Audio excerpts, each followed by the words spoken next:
en a un peu parlé, le financement de ces augmentations de salaire, il est basé donc sur la justice fiscale dont j'ai parlé,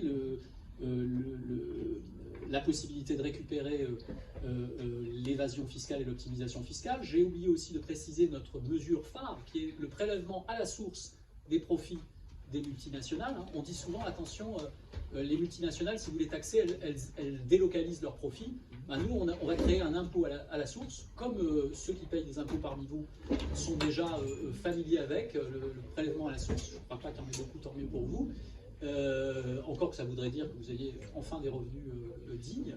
Mais le prélèvement à la source pour les multinationales, c'est un moyen de faire entrer de l'argent. Et puis après, il y a l'aide que l'on peut fournir aux entreprises. Alors, dans les propositions libérales, on dit on va baisser les cotisations sociales. Vous entendez ça, les gens disent on va augmenter le salaire des gens, le net, mais on va baisser le salaire brut. C'est-à-dire qu'on va conserver le salaire brut, ce qui veut dire qu'en fait, l'augmentation de salaire des personnes va être payée par la baisse de leur salaire socialisé, c'est-à-dire les cotisations pour la retraite. Et donc évidemment, comme il faudra les payer, ces cotisations, ce sera l'État qui payera à la place. Donc nous, on n'est pas pour faire payer les augmentations de salaire par l'État, c'est-à-dire les contribuables. On va aider les entreprises, mais comment on va baisser leurs charges? Eh bien, on va jouer sur les vraies charges. Ce qu'on appelle, nous, les vraies charges des entreprises, c'est quoi?